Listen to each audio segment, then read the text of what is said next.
Welcome, everyone. My name is Melissa Sangranis. I am the Associate Director for the Center for Family Care of the Greek Orthodox Archdiocese of America.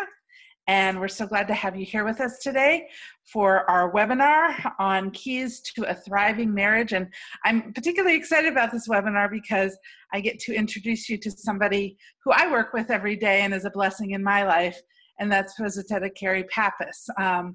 And let me just tell you a little bit about her. Presbytera is the coordinator for the Center for Family Care for the Clergy and Seminarian Couple Care Ministry. And you can actually go to our website if you want more information about that. She is a licensed marriage and family therapist. She has her master's from Holy Cross Greek Orthodox School of Theology and has been married to her husband, Father Harry Pappas, for 38 years. So a lot of her, what she's talking about today is not just from her studies, but from what she's lived in her and her husband's marriage as well. They have 3 children and 4 grandchildren, I believe, 4 grandchildren. So we feel so blessed to have her here today. Before I turn this over to her to begin our conversation, few things just want to go over, kind of housekeeping things. First off, for those of you with little ones running around at your feet, this is being recorded.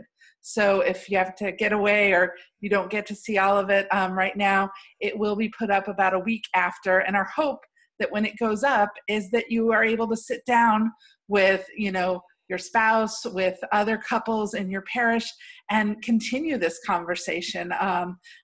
Use this as a springboard to have more conversations about thriving marriages in your community and in your home. So that's one thing. And the other thing is this is interactive.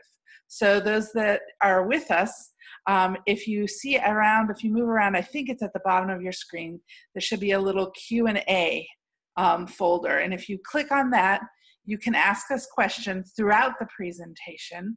And I'll pose those to share those with Presbytera Carrie as well. And I wanted to also say with regard to that, there's a lot of you here with us virtually today. We're never sure how many questions we're going to get. So we don't always get to all the questions that are asked.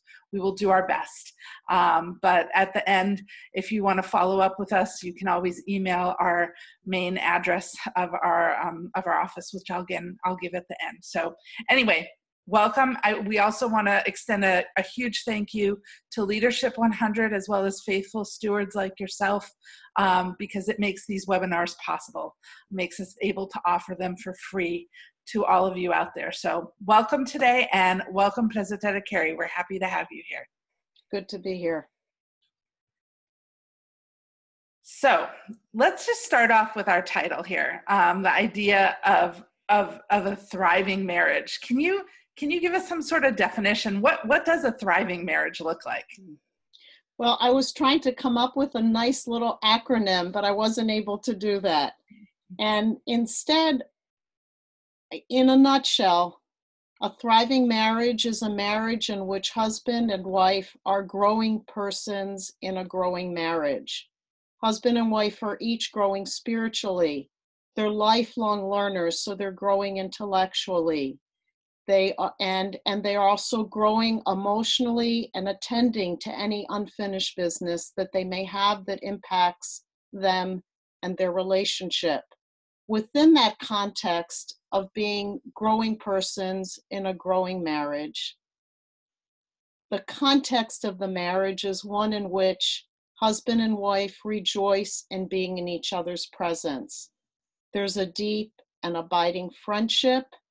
There's mutual affection, faithfulness, trust, respect. We'll be talking more about these things and what they actually look like in the marriage as we go on.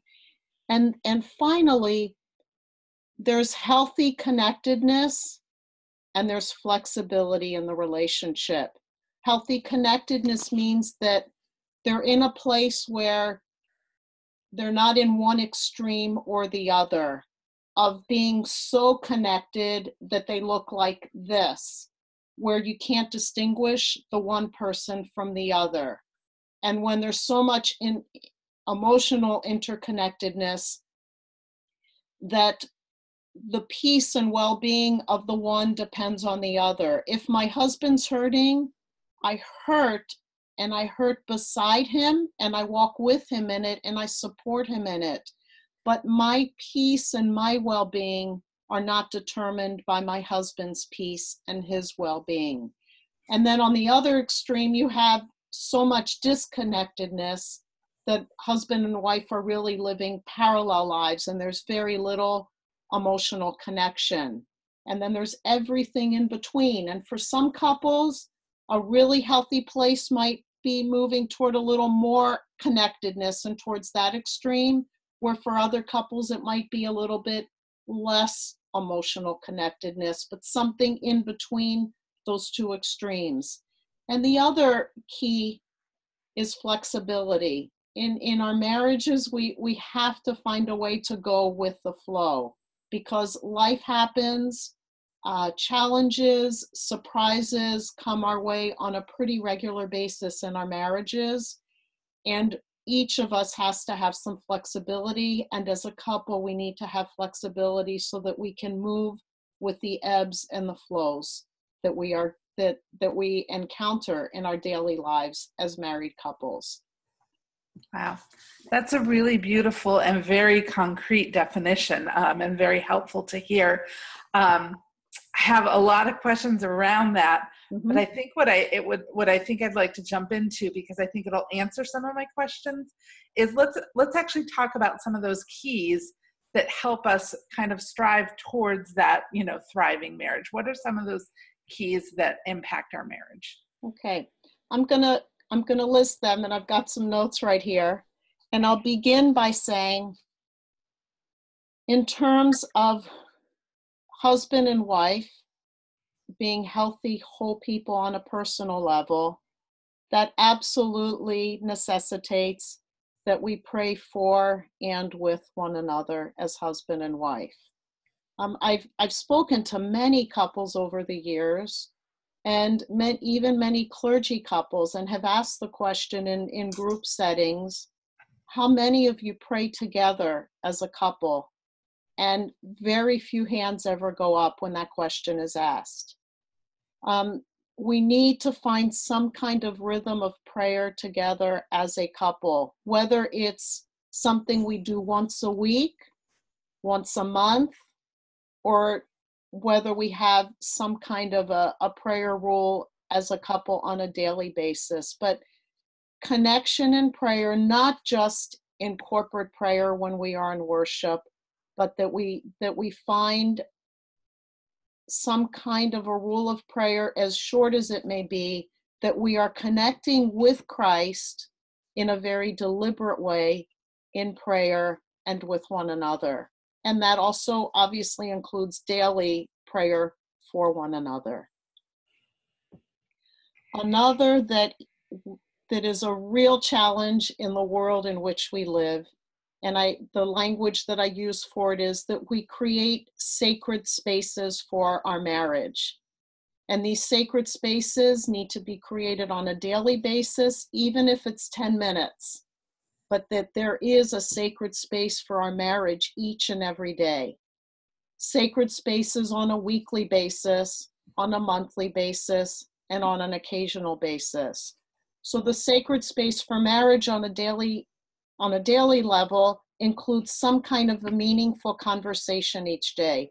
Not just conversation where we're exchanging information that we need for the household to run, whether or not we have children, but conversation in which we give one another the opportunity to open up our hearts to one another on a daily basis. And that can begin with a question as simple as, what was most life-giving today? What really was the best part of your day today? Something to that effect, where we give one another a chance to open up. The talk about our children and the business of the household has to get done. And we know that, and it's going to happen. But this kind of conversation where there's some intimacy on a daily basis around listening and being in one another's presence is really, really important. Weekly looks like time that we set apart for some kind of recreation or fellowship together. Many call it a regular date night. It's really an important part of spending time. I remember when we first went into a very large parish, the retiring priest sat us down and he said to my husband, he said, every week you should have some time, and this was in the days of when we had calendar books, not in the days of smartphones. He said, each week you need to block out 2 hours of time where you and your wife have a date, whether it's during the day or whether it's in the evening, but that's an absolute necessity. And the only thing that gets in the way of that is some kind of an emergency. So these sacred spaces are really, really important, because it's when Christ joins us in our marriages and we are crowned in that sacrament, he is creating a new domestic church. He is creating the beginning of a planting that needs to be nourished in order to flourish and to grow. So all of the ingredients there, everything is there prepared for us, but we have responsibility to attend to our marriages on a regular basis. Another sacred space that's really important in our marriages is physical affection. And that goes without saying. It's an important part. Some of us receive and give physical affection much more easily. For some of us, that doesn't come as easily to us. So, but it's still a necessary ingredient for a thriving marriage. I think the next one that I would mention would be, and this is sort of a cliche, but don't sweat the small stuff. We have to pay attention to the things that happen, those things that create angst between husband and wife, and we need to attend to them when they're still small. But we have to find ways to give a resting place to the things that really aren't important. So, for example, early in our marriage, my husband had a longer beard earlier in our marriage, and his leaving hairs in the sink after he trimmed his beard was really this huge source of contention for me, and it really bothered me. So in time, he got better about it, and I got better about, okay, if there are a few left, it's okay, I'll clean it up, and it doesn't bother me anymore. But that's one of those like little things that could have become much bigger had we both allowed that to happen. And we need to remember that about 70% of the issues between husband and wives are not resolvable. If I tend to be more of an introvert and my husband more of an extrovert, which is exactly how we are, that's going to create a rub from time to time throughout our marriage. That's sort of one of these things we're regularly going to need to be working through and navigating. If I tend to be neater and he tends not to be as neat as I am, that's going to continue to be a tendency that we're going to continue to navigate. If I process more verbally and he processes more in his head, I'm not going to change that tendency in my personality. That personality trait of his isn't going to change, or his way of processing, but how we continue to navigate that is going to be there and present in our entire marriage. So not sweating the small stuff and recognizing that a lot of things are not completely resolvable. Well, they're not resolvable, and they're things that we need to find ways to navigate in healthy ways and communicate these things in healthy ways when they become difficulties. You know, we've had a few questions coming in. So maybe we could, I know you have more things here, but maybe we could pause and do a few questions. One of them, back up to your first thing about finding space and time to pray. We've had some questions about how and where do we start with that? And then the other questions are, what if our spouse isn't Orthodox or isn't even Christian, for that matter? Where do we start with that? If our spouse is not Orthodox or Christian and chooses not to want to join with something like that, then we simply pray for our spouse. In terms of starting with prayer as a couple, something as simple as the Trisayon prayers. They take 2 or 3 minutes. You stand before an icon, and it's a way to begin. We are so blessed with so many different TPK services, small compline, different Paraklisi services, morning prayers, evening prayers. We can take small portions of those from a prayer book and begin to pray them together. Something my husband and I do occasionally when is we might read in the morning. If we have some time before we both get going, we may either read the epistle or the gospel together and spend 5 minutes discussing it. That's another way that we are attending to our spiritual lives together, though it may not, it is prayer, but another is simply to read a psalm together. The Psalms are one of the greatest prayer books of our church. So we have so many ways that we can begin to pray together. But I would strongly encourage begin by keeping it very short, and then build on that. Okay, wonderful. And then back to the sacred spaces thing. How do you feel that over the seasons of a couple's life, how do those change? And how does sacred space look when you're like a mother of like 3 under 5-year-olds, parents of 3 under 5-year-olds, or, teenagers, or this, and what are the different issues we really need to try to hone in to find that? I don't know. Well, when we're in the throes of raising very young children, they take an awful lot of our physical energy. And if husband and wife are both very involved as parents, it can be very draining. But we really need to remember and to keep in mind always that if we choose the path of marriage, being faithful to the greatest commandment of loving the Lord with all our heart, strength, and mind, and our neighbor as ourselves, we need to remember that my closest neighbor and the relationship in which I am being saved is not my relationship with my children primarily, though it's part of it, but it's my relationship with my husband. Mm-hmm. And we have to remember that the marriage is as much energy as our children are taking. When they're younger, it's a lot of physical energy. As they get older in their teens, it's a lot of emotional energy. The primary relationship and the primary source of our children's security is the love that the husband and the wife have for one another, and we have to attend to it. And if that means giving something else up in order to be able to afford to bring somebody into the home to watch the children for 2 hours, to go take a walk, and to simply attend to one another, it needs to happen.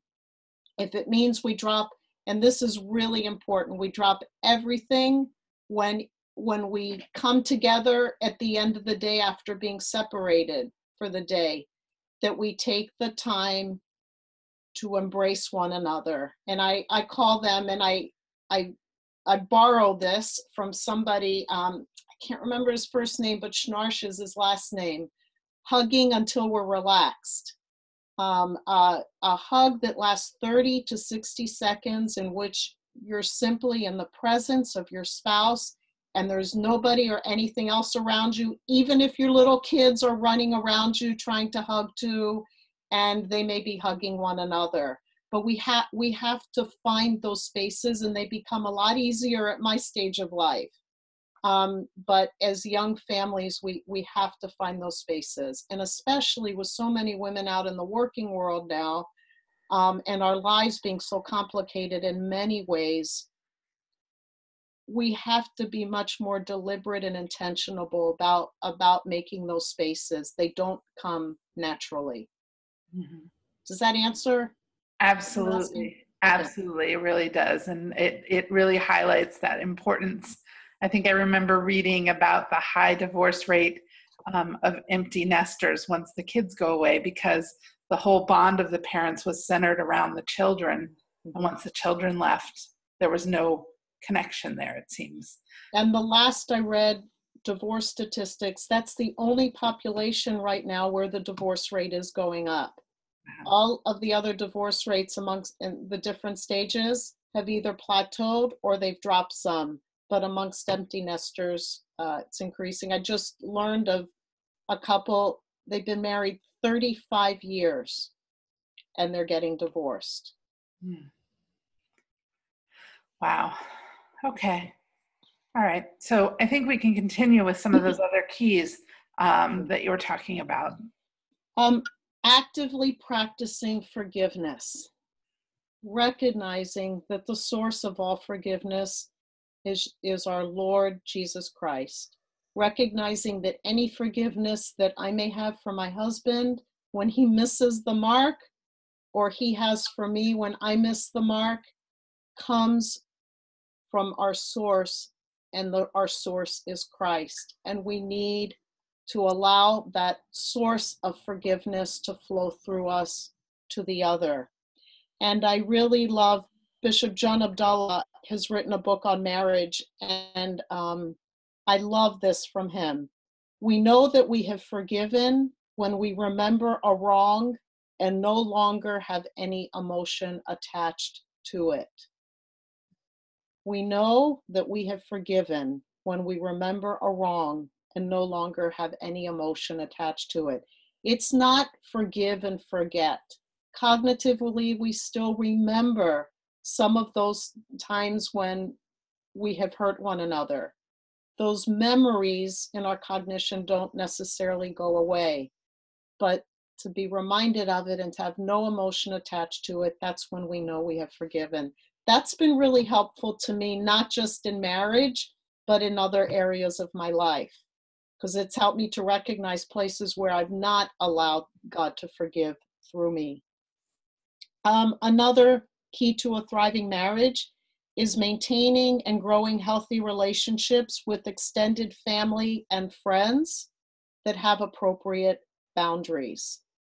When I was practicing as a marriage and family therapist, oftentimes when couples were coming in with difficulties, it was many of these difficulties centered on relationships with extended family members who were interfering with the marriage and the family relationship. Again, once we are married, we have to remember we still love our parents, our siblings, but the primary human relationship in our life right now is our marriage. That's our primary allegiance and where our primary loyalty is in terms of our human relationships.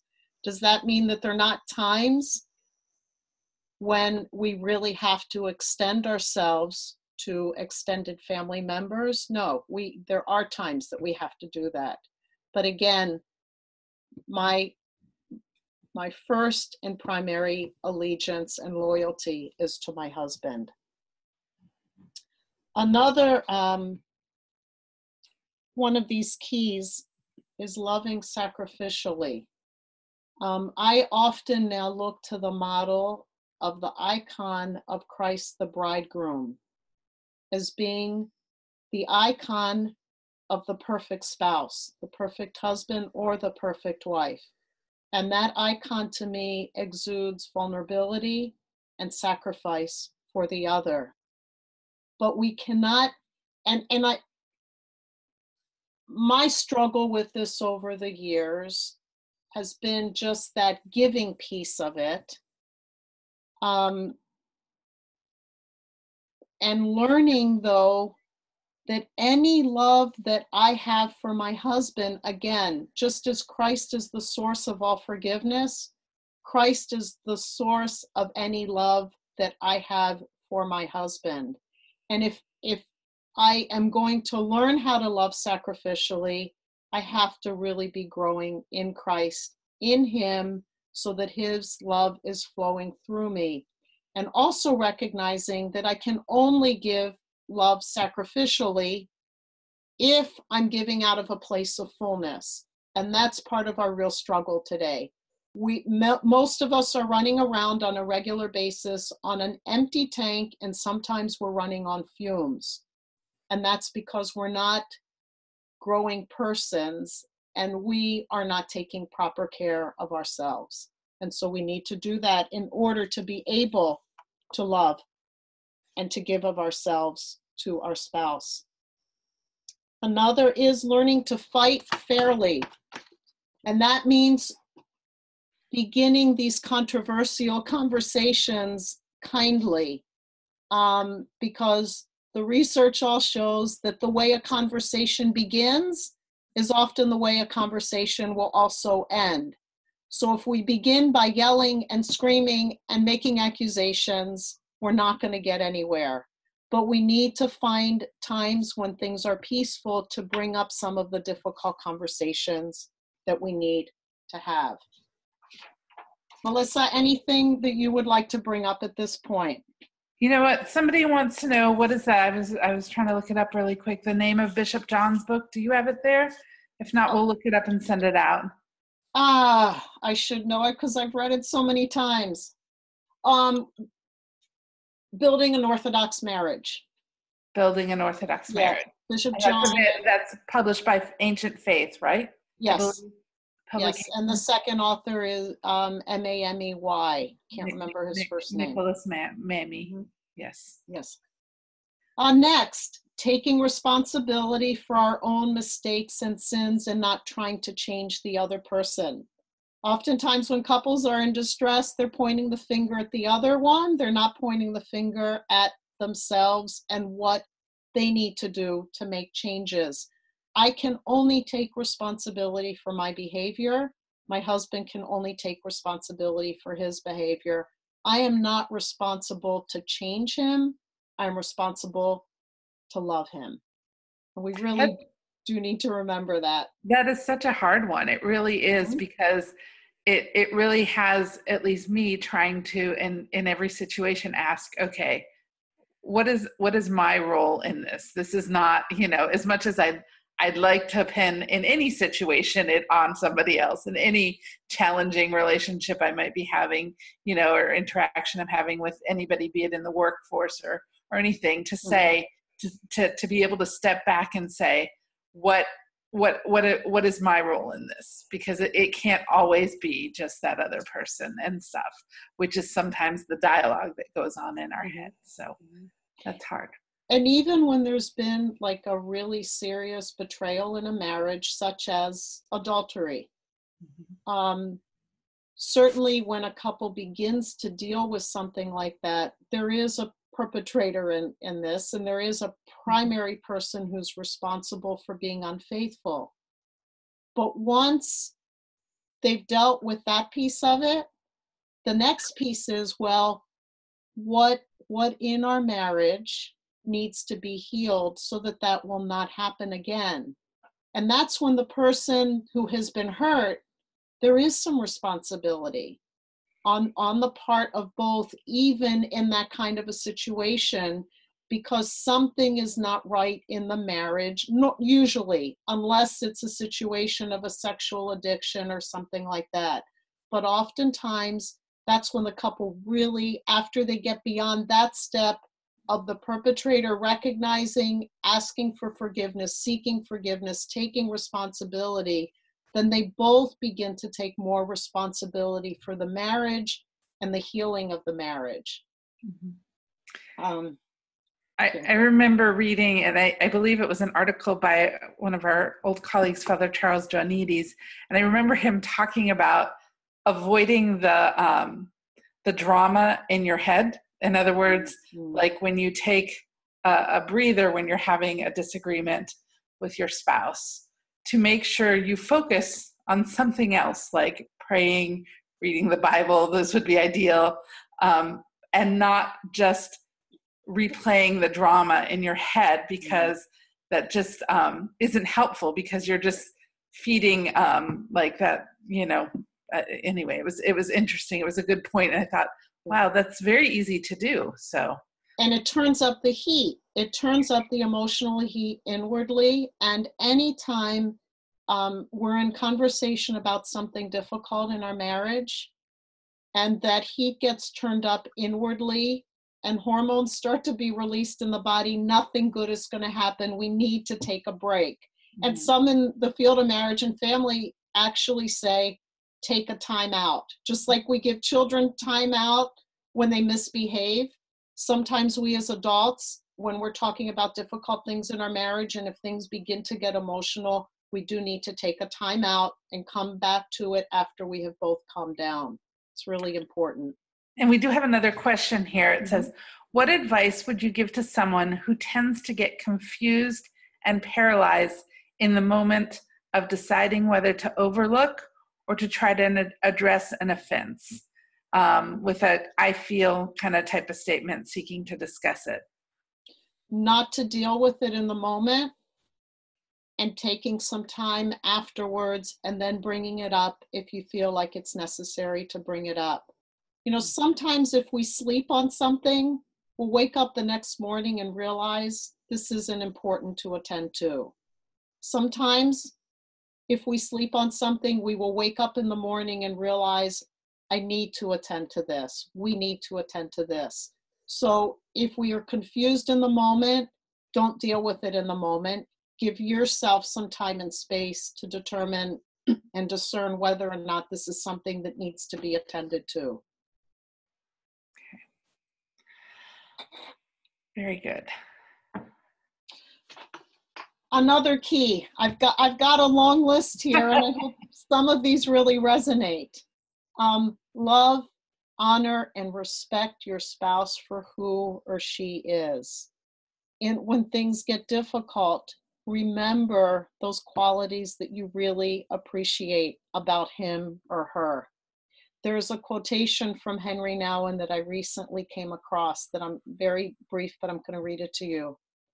The real mystery of marriage is not that two people love each other so much that they can find God in each other's lives, but that God loves them so much that they can discover each other more and more as living reminders of God's divine presence. We need to remember that our spouses are a living icon in whom Christ resides. I mean, can you imagine how different our marriages would be if every time I looked at my husband and what I saw was a living icon of Christ? When the priest senses us in worship, he's recognizing that by virtue of our baptism, that we are clothed in Christ and that we have the Holy Spirit living in us. We are all living icons. And my husband to me, day in and day out, is the face of Christ that I encounter. And he's the person, again, that I'm saved through that relationship. And another key, if you're not familiar with this, and I know many people are nowadays, are the love languages. Knowing and practicing your spouse's love language.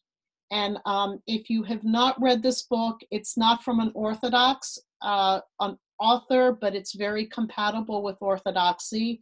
The book is called The 5 Love Languages, written by Gary Chapman. It's a very short, readable book with discussion questions at the end of each chapter. And what he maintains is this, that there are 5 primary love languages, and they are physical touch, words of affirmation, acts of service, quality time, and, oops, I just forgot the last one. Words of affirmation, touch, quality time, acts of service, and gifts, giving gifts. We need to know what are the primary way in which we receive love. I grew up in a home where love was primarily shown through what we did for one another. That's the way that I most receive love right now. My love language is primarily acts of service. Somebody who may have grown up in a home where there were not a lot of words of affirmation, that may be their primary language. I need to know my love language. I need to know my husband's love language, and I need to love my husband according to his love language, and he needs to love me according to my primary love language, because sometimes we overlap some with two. So for instance, if your love language is words of affirmation and your husband or your wife never offers those words of affirmation, you are not going to feel loved. Now, if you're giving your spouse love in that kind of a way, in his or her love language is physical touch, that person isn't really receiving your love. You're giving what you need to your spouse. So this is something that's really, there's some stuff online about this that you can explore together with your spouse, or you can purchase the book, but this is really key. And I always recommend this to couples in premarital preparation. I think it's one of one of the best resources that I'm familiar with in marriage in terms of the practical ways of loving one another. So that's it for some of the keys. I could go on, but I think that's enough for now. And I think that book and Bishop John's book, and maybe we'll email that out to everyone that was here so that we have those resources there and stuff. I'm wondering, as I'm listening to all this, these keys, what do you see in life that keeps us from kind of realizing these keys in our marriages, in our lives? For those of us who have children, the onslaught of having children in the home, because when we're first married and it's just the two of us, our primary attention is being given to our spouse. Once children come, they add a whole new dimension and a whole onslaught of needing to give of ourselves and spreading ourselves more in terms of our emotional and physical energy. And I often hear couples who are in distress after they've been married 15, 20 years. The husband will sometimes say, our difficulties began when we started having children, because I was no longer on the throne. My children took that over. So I no longer had the place in the home. My children took my place in terms of my wife's attention. And it's often the man that feels more slighted than the woman. That's very common, even in this world where many women are out in the working world. So this is particularly the time when our tendency is to neglect our marriages because more is demanded of us. But it's a time when we really do need to attend to our marriages when we have children. I would also, No, go ahead, continue. The complexities and stressors of everyday life. Now with about 70% of women working outside of the home, and a large percentage of those working outside of the home full time, home ownership, our lives are just very complex, and there are a lot of demands on our lives because of the things that we own, the responsibilities that we have, the isolation that we have as families. We don't have extended families around us to support us in the same kind of a way that people did in past generations. So there are more challenges placed upon us in terms of really giving our marriages the attention that they need to have.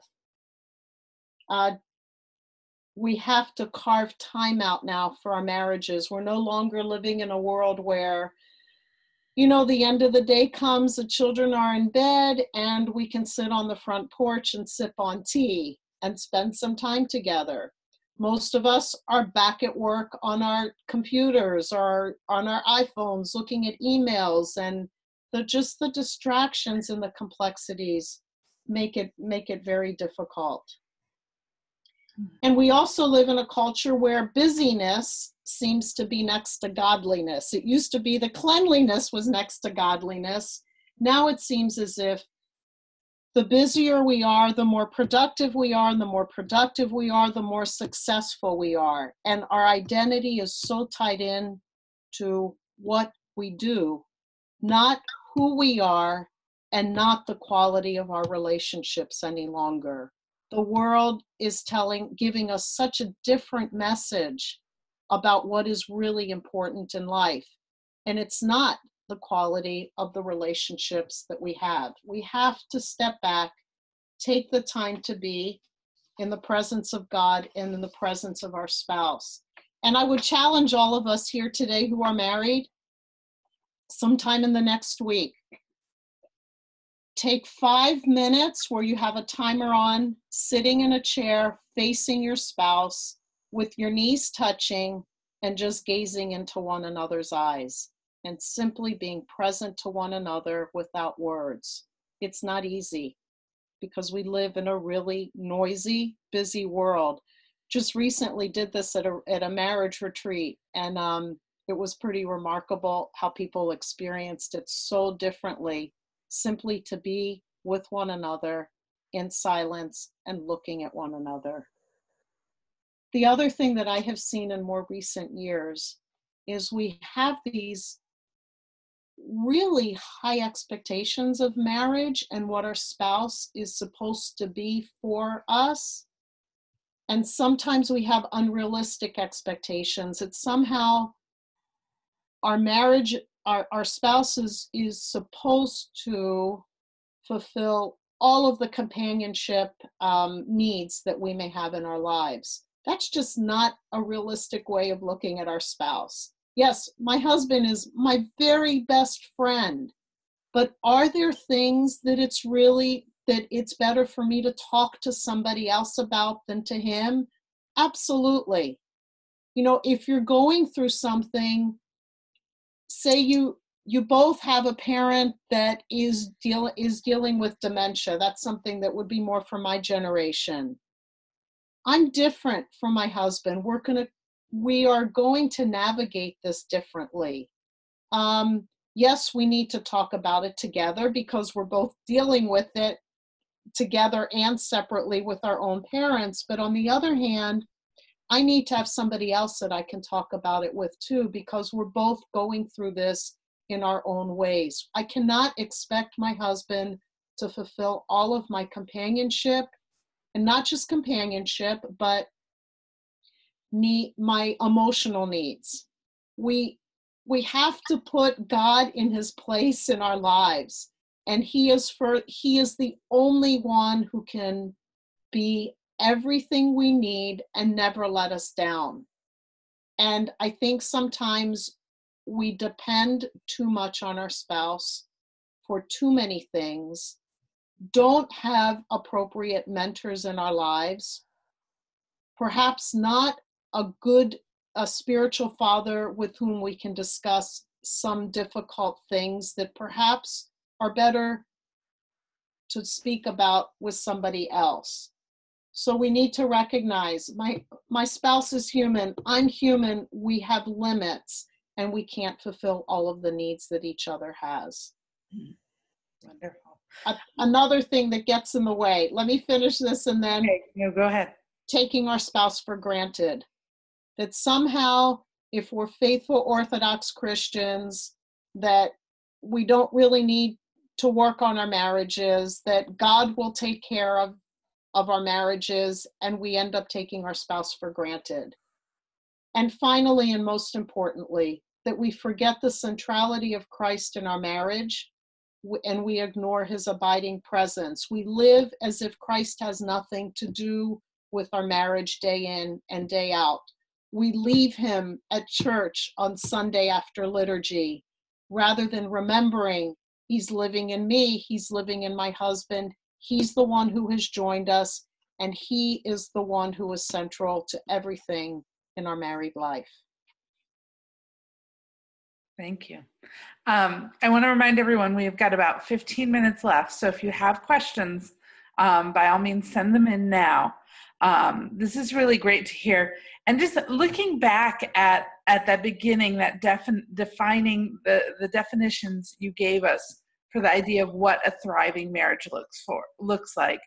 I'm just wondering, as probably many of us were listening to that, we went, oh, well, that's not quite where I am with my marriage, or, what do I do if this doesn't describe my marriage, or perhaps it's nothing like just how you nothing like my marriage, or maybe there's a few things that weren't quite there and everything. At what point in our marriages, how do we? You've talked about these keys to work on these things. But at what point do we look at that and say, you know what, I think I might need a little more help with this, and we might need a little more help with our marriage? If there's a key researcher by the name of John Gottman, and he talks about the 5 horsemen of the apocalypse. And they are criticism, defensiveness. No, I'm sorry, the 4 horsemen. Criticism, defensiveness, stonewalling, and contempt. And these are things that I'm not going to go into detail right now. You can look these up online very, very easily. The four horsemen of the apocalypse, I think they're called exactly. If these have seeped into, have come into our marriage, and have any of those are really part of our daily life in marriage, we need to get some support and help outside of ourselves. If I find myself regularly rolling my eyes at my husband in contempt, there's something deeper there. There's a lot of negativity that has built up inside of me. If my husband begins to call me names and attack my character, there's something that needs to really be attended to in our marriage. If I tune my husband out and I just shut myself down emotionally, I'm so flooded with negativity that there's something wrong in our marriage, and it needs to be attended to. These are some of the signs of these horsemen. I'm just giving you a few examples. If there's something in our marriage that continues to build that we simply cannot get over, even if it's something like you have a tendency to be late and your husband has a tendency to be on time, and you seem to always be fighting about this, bring in a third person. Again, this is going to be one of those perpetual things. You may never completely resolve it, but a third person could help you just navigate this difference in who you are, so that it doesn't continue to mount and to become this mountain. If you find yourself in a situation where when you start arguing, you're going to the past and past wrongs, there's something wrong that needs to be attended to, and a third person needs to come into the marriage to help you through this. So those are some of the signs that there's something more wrong than just the everyday kinds of things that we may have disagreements with. Okay. How do you find a person to help you with this? Well, first of all, and we can send this out to everybody afterwards, there's a growing list of Orthodox therapists across the country that's being compiled by a few presbyteres, actually, who are therapists themselves. So we can send that list out. Mari, if you could put on the screen right now the list of some resources. Skip the first one for now, and the second, but there's a website called Psychology Today where you can search for therapists, and there's a nice little blurb about each one of them, so that you can tell if they're more new agey or if they might take a Christian approach, or what their approach is to therapy, and if you're comfortable with it or not. I would only look at those who have training in marriage work. There are a lot of psychologists out there who are trained in working with individuals, but they say that they are specialists in marriage also. Make sure that they're also trained in the marriage and family therapists are the ones who are trained in relational therapy. And those are the ones who tend to be the best therapists for marriage. So Psychology Today has a lot of those. I have found some very good resources on there. Then there's another one called Marriage Friendly Therapists. These are seasoned therapists who have been very closely screened, who are very committed to the preservation of marriage. They're not the kind of therapists that you're gonna go in and say, oh, you need to get a divorce. These are therapists that are very committed to the institution of marriage. You can check with your priest. Some of our clergy have therapists in the area that they know and that they've established some relationship with over the years because they've sent people to them. And then some of our clergy would help you to find somebody, but might not have somebody at their fingertips. So these are ways of beginning that process. When you call to make,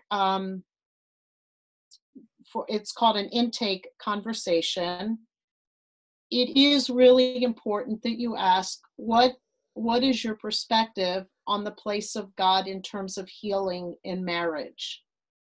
You may not have a therapist who is even Christian, but who very much respects where you're coming from and can still do a lot of good work with you.